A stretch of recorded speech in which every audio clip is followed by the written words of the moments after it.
Everywhere you turn, someone's got a perfect solution for their sleeping problems. Gummies, pills, high-tech headbands. Some of these cost as much as rent even. But what if I told you that most of these things are complete garbage? Yep, today we're diving into sleep products that I despise. The ones that overpromise, underdeliver, and might be even making your sleep worse. And trust me, you're going to want to stick around to the end because one of these products might even be sitting on your shelf right now. So let's become more aware together.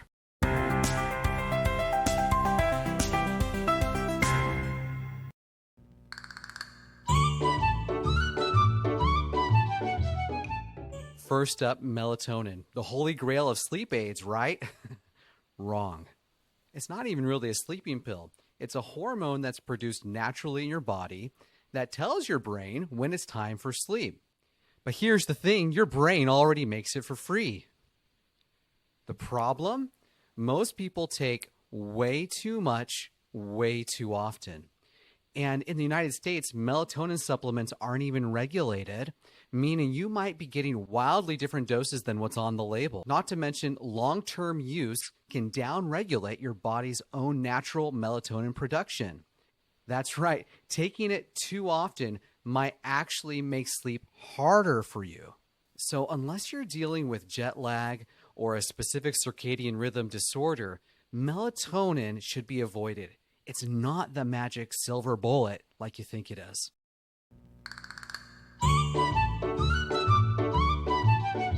Next up, Ambien, the classic prescription sleep aid. Sure, it knocks you out, but here's the problem. It actually doesn't even produce real sleep. Ambien and other Z drugs, they just sedate you. But sedation is not the same as natural sleep. Research shows these medications can alter sleep architecture, meaning you're missing out on deep restorative sleep that your brain needs. Oh, and let's not forget the side effects. Sleepwalking, sleep driving, amnesia, and even some online sleep shopping. Watch out, your credit card is not safe. But for short-term use, maybe. But as a long-term solution, hard pass.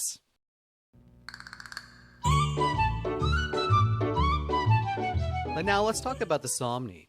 It's a headband that sends electrical impulses to your brain that supposedly improves your sleep this way. Sounds futuristic, right? Well, here's the issue. The research on it so far is thin. The idea is based on something called transcranial electrical stimulation, which might influence brain activity.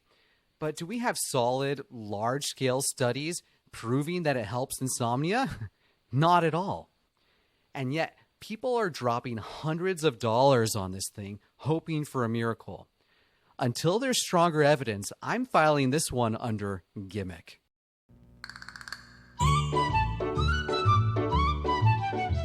If you've ever gone to your primary care provider or GP complaining about sleep, there's a good chance they may have handed you Trazodone. Now, Trazodone is an old antidepressant that also happens to make you drowsy.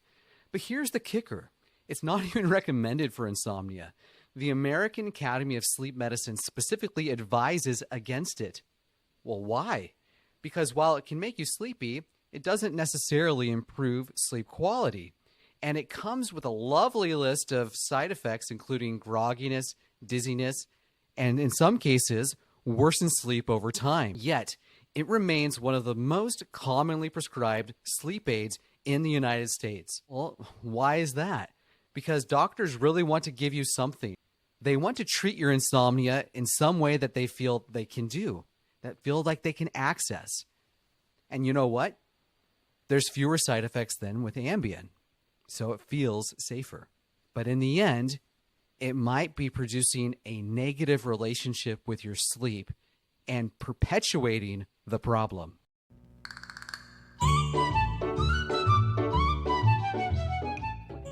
And finally, we have sleep supplement blends. You've seen them. Olly Sleep, Lemme Sleep, CBD, THC, CBN blends.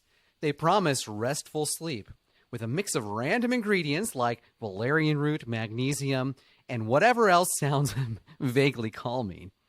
But here's the deal. Most of these blends are completely unregulated, and there's very little solid research proving that they work. Some of these ingredients might help maybe a little bit, but in doses so small that they're basically useless. Others can actually mess with your sleep cycle. And yet, these companies rake in millions because people are desperate for solutions. You know what? It's really just modern-day snake oil.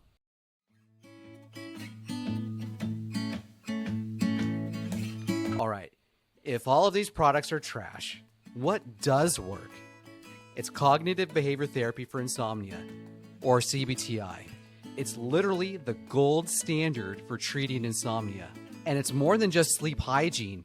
It's more than just turn off your phone at night, but real strategies like stimulus control, sleep restriction, and relaxation training. What's the worst sleep product you've tried?